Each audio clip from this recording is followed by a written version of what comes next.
2021년 6월 2일 수요 예배를 드리겠습니다.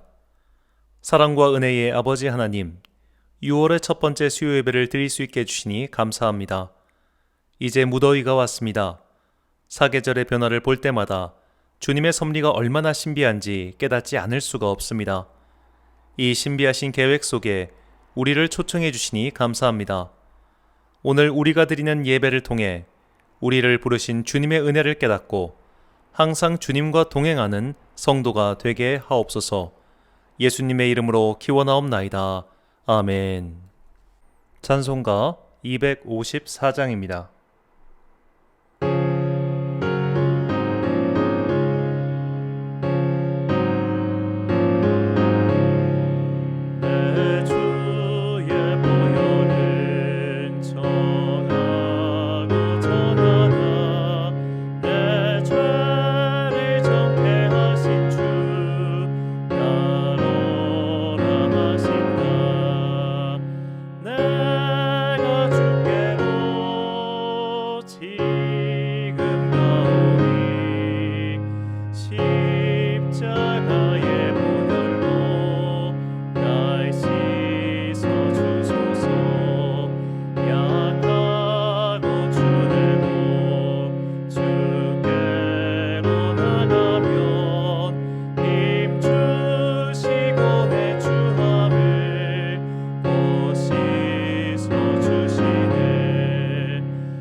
다 함께 기도하겠습니다.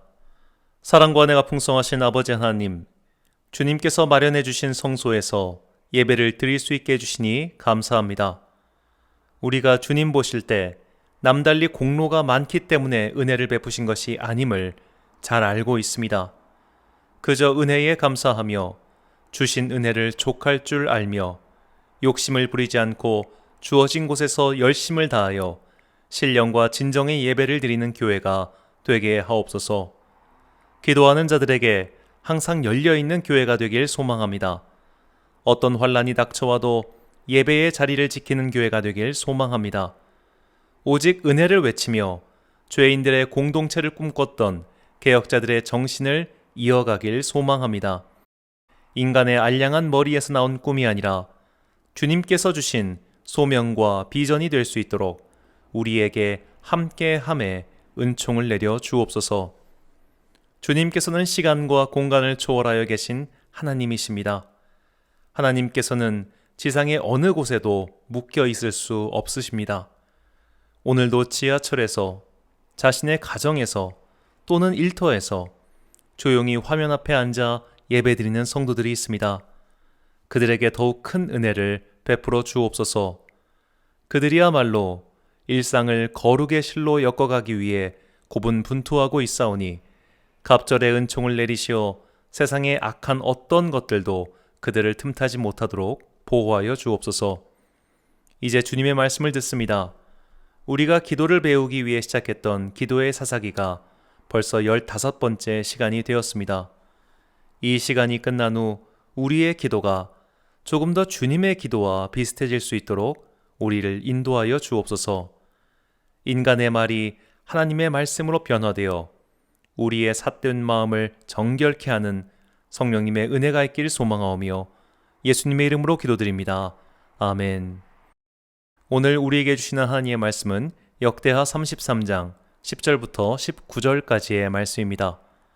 역대하 33장 10절부터 19절까지의 말씀. 이제 봉독하겠습니다. 하나님의 말씀을 경청하십시오.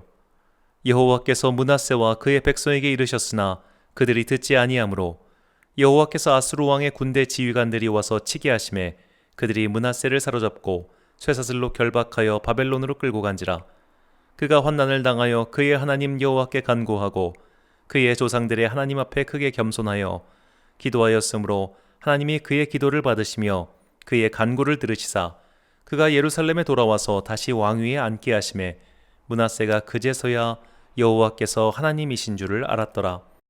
그 후에 다윗 성 밖 기온 서쪽 골짜기 안에 외성을 쌓되 어문 어기까지 이르러 오벨을 둘러 매우 높이 쌓고 또 유다 모든 견고한 성읍에 군대 지휘관을 두며 이방 신들과 여호와의 전의 우상을 제거하며 여호와의 전을 건축한 사내와 예루살렘에 쌓은 모든 제단들을 다 성 밖에 던지고 여호와의 제단을 보수하고 화목제와 감사제를 그 제단 위에 드리고 유다를 명령하여 이스라엘 하나님 여호와를 섬기라 하매 백성이 그의 하나님 여호와께만 제사를 드렸으나 아직도 산당에서 제사를 드렸더라. 므낫세의 남은 사적과 그가 하나님께 한 기도와 선견자가 이스라엘 하나님 여호와의 이름으로 권한 말씀은 모두 이스라엘 왕들의 행장에 기록되었고 또 그의 기도와 그의 기도를 들으신 것과 그의 모든 죄와 허물과 겸손하기 전에 산당을 세운 곳과 아세라 목상과 우상을 세운 곳들이 다 호세의 사기에 기록되니라. 아멘. 므낫세의 기도, 죄인의 기도란 제목으로 하나님의 말씀 선포하겠습니다. 목회자의 세계를 살다 보면 정말 한 가지 진리를 깨달을 수밖에 없습니다. 이 일의 성공은 여호와께 달려있다는 겁니다. 바꿔 말하면 목회 성공의 여부는 하나님의 은혜에 달린 것이지 사람의 능력이나 계획에 달린 것이 아니란 뜻입니다. 만약 목회의 성공 기준을 경제적 풍요로움에 둔다면 저는 능력이 출중함에도 불구하고 성공하지 못하신 목사님들을 많이 뵀습니다. 저렇게 설교를 잘하는 분이, 저렇게 기도를 열심히 하는 분이, 저렇게 인품이 훌륭한 분이 아무런 빛을 보지 못하고 어렵게 살다가 결국 은퇴하시면서 교회도 문을 닫는 경우가 많습니다. 반대로 그 목사님을 개인적으로 알게 되면서 크게 실망할 수밖에 없는 사람도 있습니다. 인품은 말할 것도 없고 다른 실력도 남보다 나을 것이 없습니다. 그런데 엄청난 성공을 거두는 분들이 오히려 여럿 뵀습니다. 왜 이런 일이 벌어질까요? 하나님의 눈이, 하나님의 기준이 우리와 다르기 때문입니다. 성경은 그것을 반복적으로 밝힙니다. 사무엘상 16장 7절입니다. 여호와께서 사무엘에게 이르시되 그의 용모와 키를 보지 말라. 내가 이미 그를 버렸노라. 내가 보는 것은 사람과 같지 아니하니 사람은 외모를 보거니와 나 여호와는 중심을 보느니라 하시더라. 아멘. 다윗의 아버지 이새는 국가의 원로인 사무엘이 집안을 방문했는데도 막내 다윗을 그냥 양치러 보냈습니다. 양이 많고 귀해서가 아닙니다. 이새의 할아버지는 보아스이고 그의 집안은 베들레헴에서 농사를 짓는 사람들입니다. 양은 그저 부업 정도입니다. 그래서 큰형 엘리압은 나중에 블레셋과 전쟁터에 도시락을 가져다 준 다윗에게 몇 마리 되는 양들이라는 말을 사용하므로 다윗이 돌본 양이 많지 않았음을 알려줍니다. 이를 볼 때 사무엘이 방문했을 때 다윗이 나오지 않은 것은 다윗이 어디 내놓기 부끄러울 정도였다는 뜻입니다. 아버지와 형제들이 볼 때 다윗은 이상한 아이였습니다. 그들의 상식과 도덕으로는 파악이 안 되는 존재였습니다. 다윗에게 큰형 엘리압이 한 말이 그들 가족이 다윗을 어떻게 평가하고 있었는지 보여줍니다. 사무엘상 17장 28절을 세번역 성경으로 읽겠습니다. 다윗이 군인들과 이렇게 이야기하는 것을 맏형 엘리압이 듣고 다윗에게 화를 내며 꾸짖었다. 너는 어쩌자고 여기까지 내려왔느냐? 들판에 있는 몇 마리도 안 되는 양은 누구에게 떠맡겨 놓았느냐? 이 건방지고 고집센 녀석아, 내가 전쟁 구경을 하려고 내려온 것을 누가 모를 줄 아느냐? 건방지고 고집센 아이. 그게 식구들이 보는 다윗의 모습이었습니다. 그러니 남 앞에 내놓으면 무슨 사고를 칠지 몰라서 그냥 들에 보낸 것이죠. 그러나 하나님은 그런 다윗을 선택하셨습니다. 사람의 기준과 하나님의 기준이 전혀 달랐던 겁니다. 우리는 주님의 부르심에 대한 바울의 말을 잘 봐야 합니다. 고린도전서 1장 26절에서 27절입니다. 형제자매 여러분, 여러분이 부르심을 받을 때에 그 처지가 어떠하였는지 생각하여 보십시오. 육신의 기준으로 보아서 지혜 있는 사람이 많지 않고 권력 있는 사람이 많지 않고 가문이 훌륭한 사람이 많지 않았습니다. 그런데 하나님께서는 지혜 있는 자들을 부끄럽게 하시려고 세상의 어리석은 것들을 택하셨으며 강한 것들을 부끄럽게 하시려고 세상의 약한 것들을 택하셨습니다. 아멘. 바울은 성격이 좋은 사람이 아니었습니다. 성격이 좋은 사람은 바울을 발굴하고 그의 신원 보증인이 되어주고 그에게 사역의 기회를 제공한 바나바였습니다. 바나바는 레위 지파 출신입니다. 그의 이름의 뜻은 권위자였습니다. 더구나 성경은 그를 가리켜 착한 사람이었다고 기록합니다. 성령과 믿음도 충만했습니다.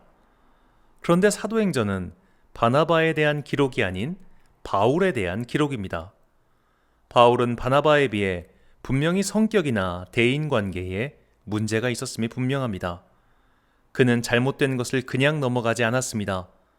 바울은 엄격한 사람이었고 타협이 없었습니다. 그래서 가는 곳마다 마찰이 일어났습니다. 로마에 있는 바티칸의 베드로 성당 광장에는 두 개의 상이 있습니다. 입구 기준으로 오른쪽에는 베드로가, 왼쪽에는 바울이 있습니다. 베드로는 천국의 열쇠를 갖고 있고 바울은 칼을 갖고 있습니다.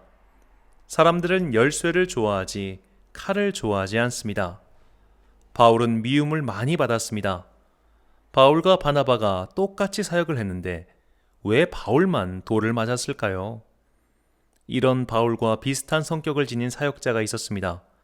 종교개혁자 장 깔뱅입니다. 깔뱅은 당대의 인기 없는 목사였습니다. 그가 생긴 것만 봐도 알다시피 엄격한 사람이었기 때문입니다. 종교개혁자 1세대인 루터와 1.5세대인 칼뱅은 강조점이 달랐습니다.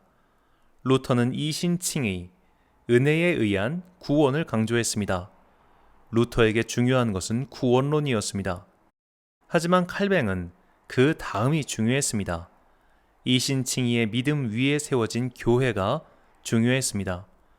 그래서 칼뱅에게 중요한 것은 교회론이었습니다. 루터로부터 시작된 개신교회, 즉 루터교회는 교회의 직제와 예전이 가톨릭 교회와 별반 다를 것이 없습니다. 하지만 칼뱅에게서 출발한 개혁교회는 이와는 완전히 달랐습니다. 칼뱅의 교회론 핵심은 바로 직분이었습니다. 칼뱅은 목사와 장로와 집사와 선생을 세웠습니다. 요즘식으로 말한다면 평신도 중심 사역을 한 셈입니다. 그런데 평신도가 그냥 직분자가 되는 것이 아니었습니다. 칼뱅은 요즘 웬만한 신학교 저리 가라 할 정도로 평신도를 훈련시켰습니다. 그런 고된 훈련을 거친 뒤에야 장로가 되고 집사가 되고 선생이 되었습니다. 오늘날 우리처럼 집사가 되니까 권사가 되고 권사가 되니까 장로가 되는 식처럼 올라가는 직제가 아니라 하는 일에 따라서 누구는 장로의 일을, 누구는 집사의 일을, 누구는 선생의 일을 한 것이죠. 그런데 평신도를 직분자로 세우는 일은 보통 어려운 게 아니었습니다. 왜냐하면 모두 생업이 있었기 때문이죠. 깔뱅은 생업은 생업대로 최선을 다하면서 동시에 직분자로서 교육도 엄청 중요시한 것입니다. 깔뱅은 타협이 없었습니다. 당시 사람들의 기록에 따르면 제네바 사람들은 월요일에 교인들과 멱살을 잡고 싸우는 깔뱅의 모습을 심심찮게 봤다고 합니다. 오늘날 그런 목사가 있다면 당장 쫓겨나지 않겠습니까? 실제로 깔뱅은 제네바에서 한번 쫓겨납니다. 깔뱅이 나가고 제네바의 개혁교회가 엉망이 되자 그들은 다시 깔뱅을 불렀습니다. 이렇듯 깔뱅의 인생은 평탄하지 않았고 원만하지도 않았습니다. 심지어 깔뱅이 아이가 태어났는데 그 아이가 곧 죽습니다. 그러자 제네바시의 사람들이 저렇게 사니까 하나님께서 벌을 내리셨다라고 말할 정도였습니다. 우리는 착한 사람을 좋아합니다. 원만한 대인관계를 가지라고 합니다. 인자한 모습으로 선한 말을 하길 바랍니다. 그러나 그런 모습이 반드시 하나님의 사람의 모습이라고 할 수는 없습니다. 북이스라엘 시절 아합 왕이 다스리던 때에 하나님의 예언자 미가야라는 사람이 있었습니다. 북이스라엘과 남유다는 연합군을 구성하여 아람의 땅 길르앗 라못을 치려고 계획했습니다. 남유다의 왕 여호사밧은 자신들이 하는 일에 대해서 하나님께 여쭤보자고 아합 왕에게 권합니다. 그래서 아합 왕은 북이스라엘에서 활동하는 예언자들을 모아서 하나님의 뜻을 알려달라고 말합니다. 그러자 예언자들은 너도 나도 그 성읍을 하나님께서 왕에게 주셨다고 좋은 말을 합니다. 뭔가 찜찜했던 여호사밧은 다른 예언자는 없냐고 아합 왕에게 묻습니다. 아합 왕은 미가야라는 예언자가 있다고 말합니다. 아합 왕이 그를 청하지 않은 이유가 열왕기상 22장 8절에 나옵니다. 이스라엘의 왕이 여호사밧 왕에게 이르되 아직도 이물라의 아들 미가야 한 사람이 있으니 그로 말미암아 여호와께 물을 수 있으나 그는 내게 대하여 길한 일은 예언하지 아니하고 흉한 일만 예언하기로 내가 그를 미워하나이다. 여호사밧이 이르되 왕은 그런 말씀을 마소서. 우리도 실상은 아합 같은 사람은 아닐까요? 달콤한 말은 좋아하고 친절한 낯빛은 좋아하지만 실상은 속이 시커먼지 아닌지 분간도 하지 못한 채 그냥 좋은 말만 들으려고 하는 건 말입니다. 그래서 하나님의 평가와 우리의 평가가 다른 겁니다. 하나님의 사람 중 원만한 인생을 살지 못한 사람도 많습니다. 하나님의 사람 중 거친 언사를 내뱉는 사람도 있습니다. 엘리야와 세례 요한을 생각해 보십시오. 그는 일반인들이 볼 때 딱 미친 사람입니다. 우리는 내 기준, 내 상식이 하나님의 기준과 상식이 되길 바라는 그런 교만한 존재들인지도 모릅니다. 내 생각에 저 사람은 벌을 받아야 하고 저 사람은 상을 받아야 하는데 왜 저런 사람의 인생은 잘 풀리고 저 사람의 인생은 풀리지 않냐고 하나님께 의문을 던질 수도 있습니다. 시편의 기자들이 그랬고 전도사의 지혜자들이 그랬습니다. 그러나 하나님의 기준, 하나님의 섭리는 분명히 우리의 생각이 감히 닿을 수 없는 곳에 있습니다. 열왕기서와 역대서는 각각 다른 사람에 의해 그리고 다른 시대에 쓰여졌습니다. 학자들은 열왕기서가 역대서보다 먼저 쓰여졌다고 추측합니다. 열왕기서에 등장한 남유다의 왕들 중 가장 최악의 왕은 므낫세 왕입니다. 열왕기하 21장 11절과 16절입니다. 유다왕 므낫세가 이 가증한 일과 악을 행함이 그 전에 있던 아모리 사람들의 행위보다 더욱 심하였고 또 그들의 우상으로 유다를 범죄하게 하였도다. 므낫세가 유다에게 범죄하게 하여 여호와께서 보시기에 악을 행한 것 외에도 또 무죄한 자의 피를 심히 많이 흘려 예루살렘 이 끝에서 저 끝까지 가득하게 하였더라. 므낫세 왕은 악하다라는 말로는 다 표현이 안 될 만큼 지독하게 악한 왕이었습니다.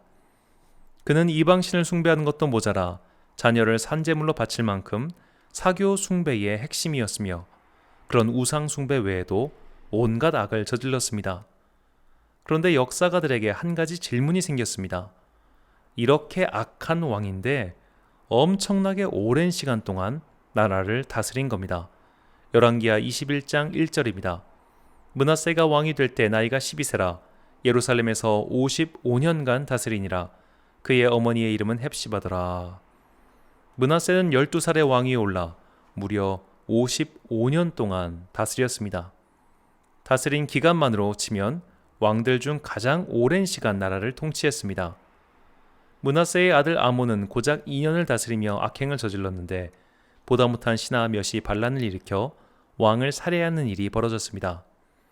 그런데 그보다도 더 악한 므낫세 왕은 무려 55년간 재위한 것입니다. 열왕기서가 쓰여졌을 때보다 후세의 사람들은 이것이 참 궁금해졌습니다. 왜 이렇게 악한 왕이, 너무나 악한 그 왕이 남들보다 훨씬 오래 왕위를 유지할 수 있었는지 말이죠. 그 궁금증을 해소시켜줄 이야기가 오늘 본문의 이야기입니다. 본문 11절입니다. 여호와께서 아수르 왕의 군대 지휘관들이 와서 치게 하심에 그들이 므낫세를 사로잡고 쇠사슬로 결박하여 바벨론으로 끌고 간지라.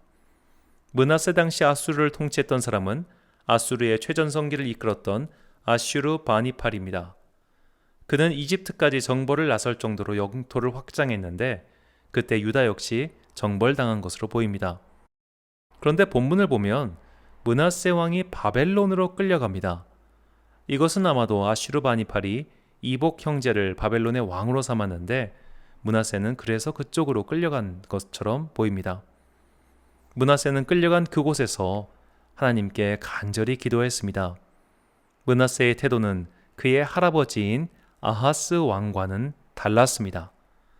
아하스 왕 또한 아수르에 의해 큰 고초를 겪었습니다. 하지만 그는 여호와 하나님을 찾지 않고 오히려 아수르 사람들이 믿는 신을 더욱 열심히 섬겼습니다. 역대하 28장 22절과 23절입니다.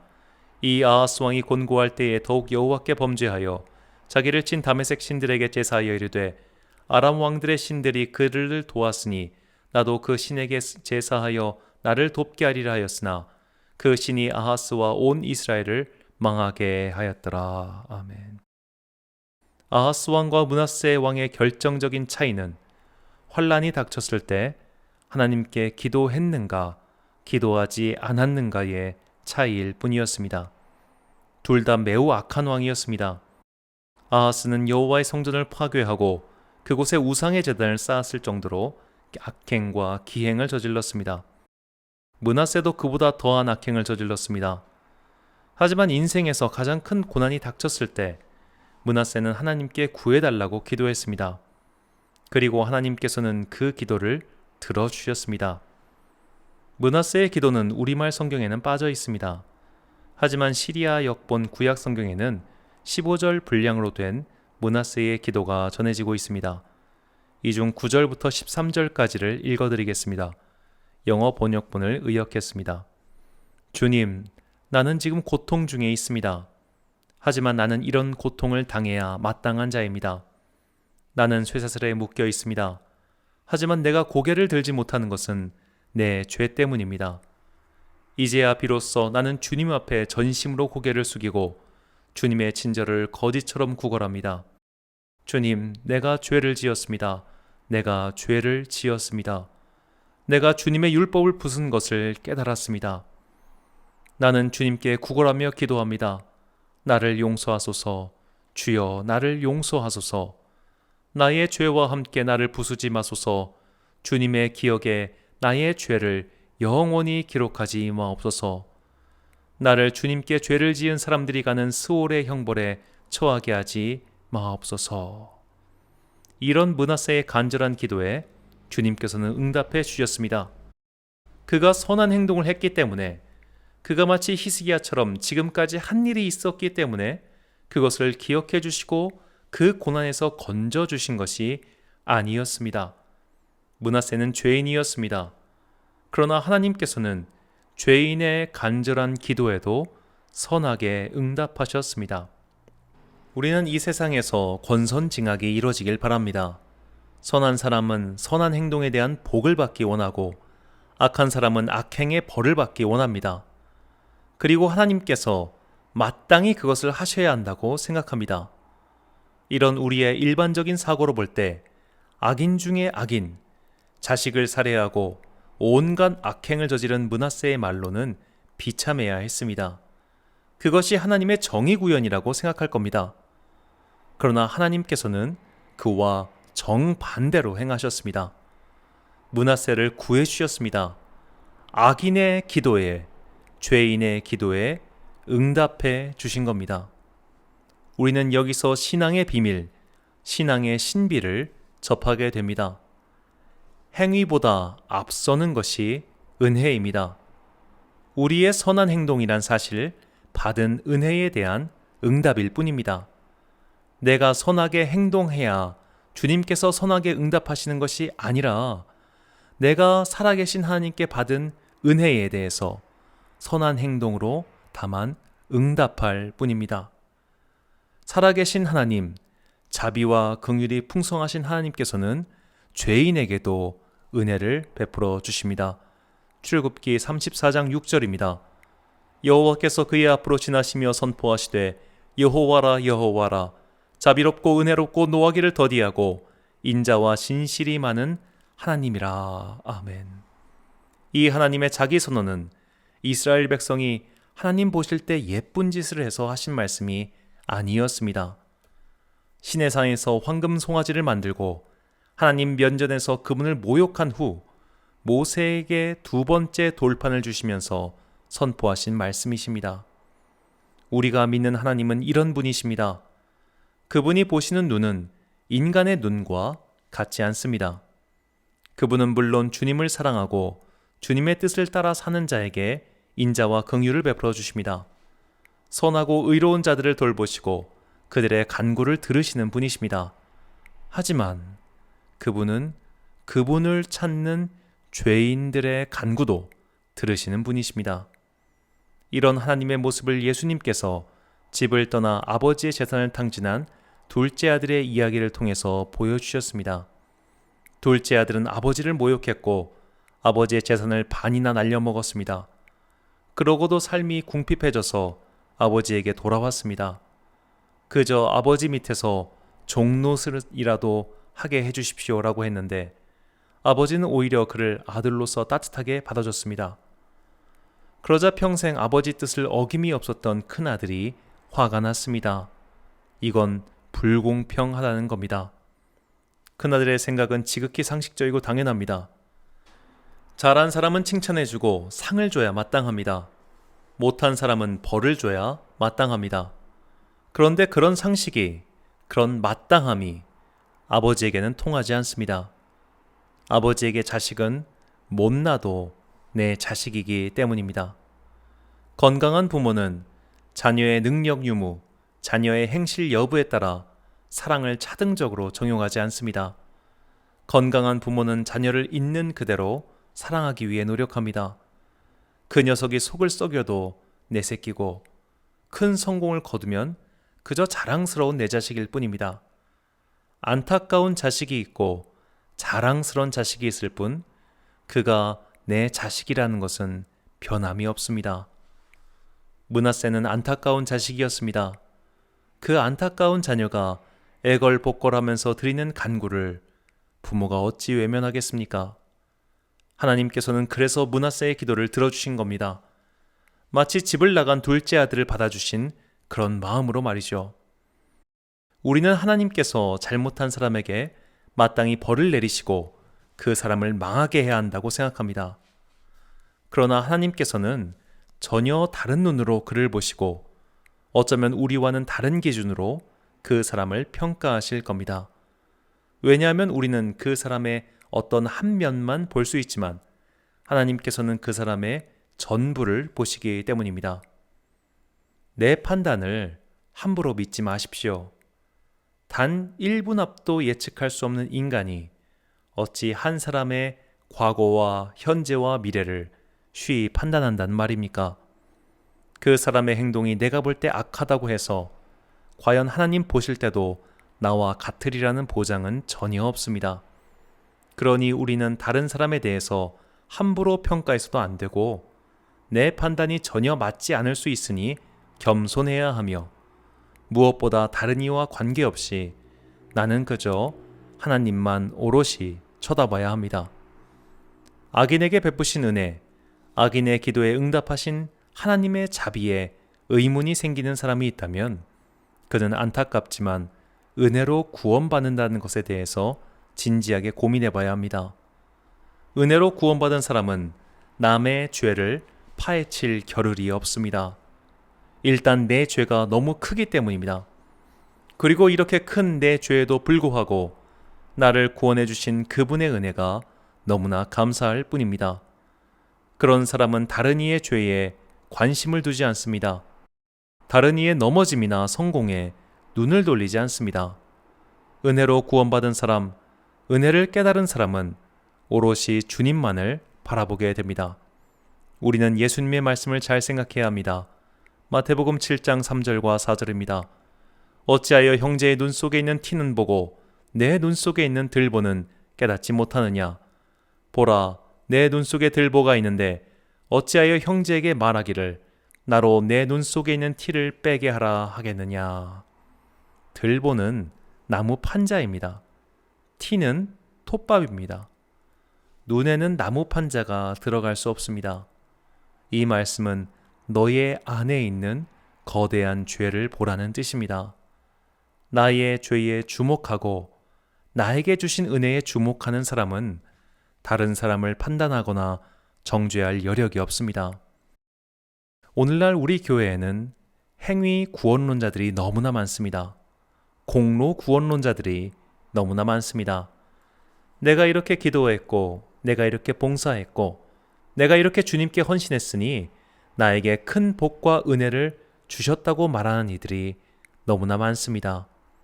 그 말은 순서가 잘못되었습니다. 주님께서 복과 은혜를 주셨기 때문에 그에 감동하며 기도했고, 사랑과 자비를 베풀어 주셨기 때문에 감사하며 봉사했고, 어느 것과도 비교할 수 없는 선물인 구원을 주셨기에 헌신했을 뿐입니다.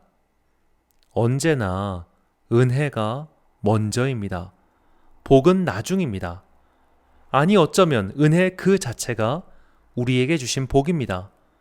그런데 은혜는 잊어버린 채 내가 이렇게 기도했는데 왜 안 됩니까? 내가 이렇게 선하게 사는데 왜 나보다 선하게 살지 않는 저 사람은 더 잘 사는 겁니까? 라고 하나님께 투레질을 합니다. 아이의 투레질은 귀엽지만 어른의 투레질은 볼성 사납습니다. 내가 받은 은혜에 집중하십시오.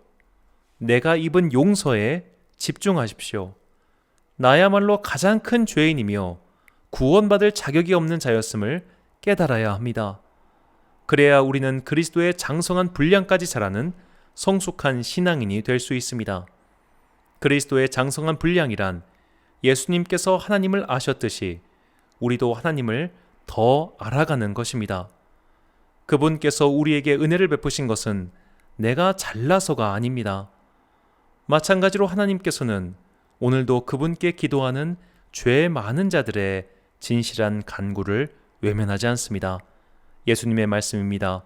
마태복음 9장 13절 말씀을 읽겠습니다. 너희는 가서 내가 긍휼을 원하고 제사를 원하지 아니하노라 하신 뜻이 무엇인지 배우라. 나는 의인을 부르러 온 것이 아니요 죄인을 부르러 왔노라 하시니라. 아멘. 사랑하는 성도 여러분, 그리고 이 예배를 함께 드리시는 귀한 주님의 자녀 여러분, 우리 주님께서는 죄인들의 간구도 들으십니다. 이것이 우리에게 진정 은혜라는 것을 깨달으시기 바랍니다. 왜냐하면 내가 바로 그 죄인이기 때문입니다.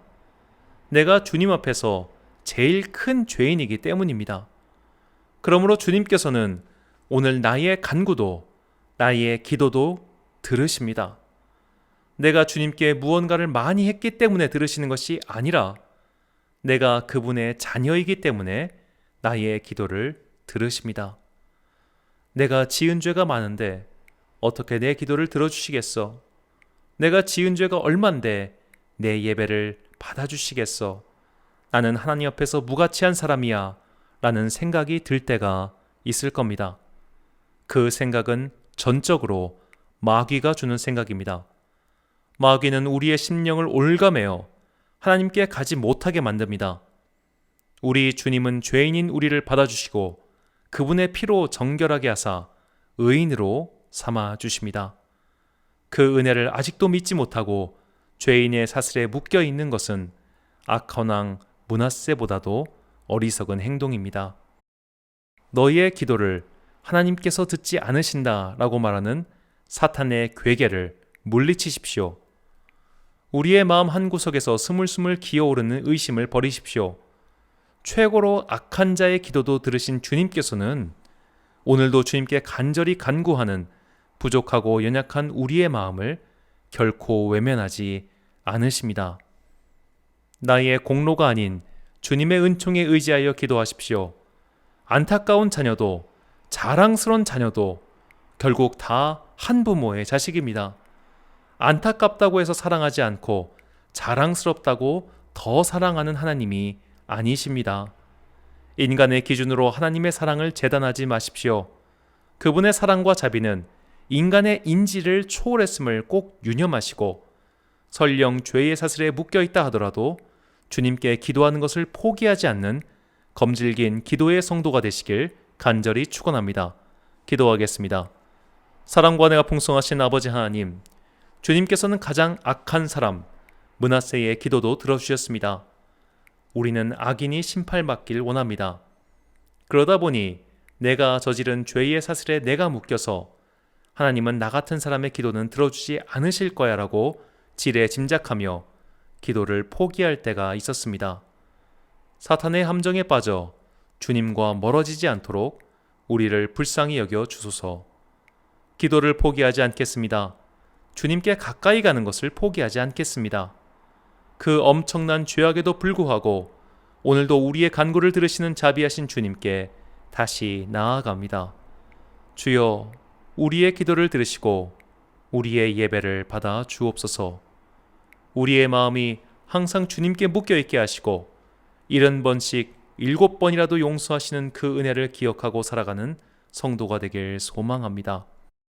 공로가 아닌, 행위가 아닌 오직 은혜만이 우리를 죄인에서 의인의 지위로 바꾸게 한다는 것을 잊지 않게 하시고 남의 행위가 아닌 주님 앞에 선 나의 모습만 바라보는 성도가 되게 하옵소서. 이 모든 말씀 우리를 죄에서 건지시어 기도의 자리에 앉게 해주신 예수 그리스도의 이름으로 기도드립니다. 아멘. 찬송가 313장입니다.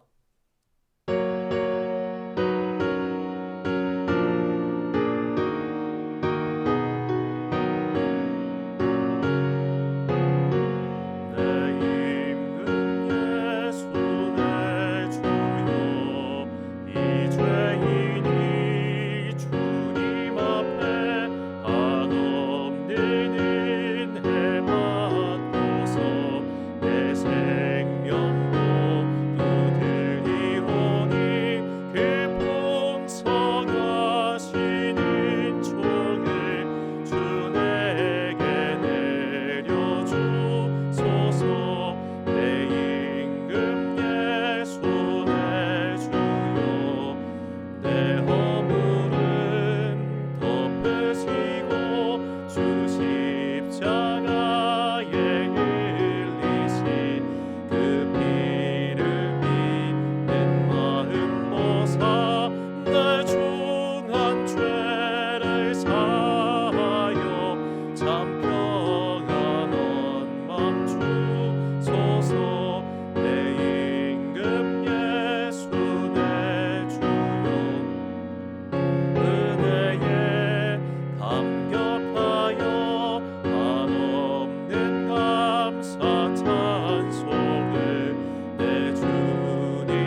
주기도문하심으로 예배를 마치겠습니다.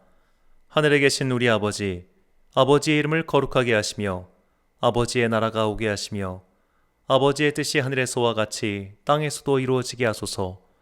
오늘 우리에게 일용할 양식을 주시고 우리가 우리에게 잘못한 사람을 용서하여 준 것 같이 우리 죄를 용서하여 주시고 우리를 시험에 빠지지 않게 하시고 악에서 구하소서. 나라와 권능과 영광이 영원히 아버지의 것입니다. 아멘.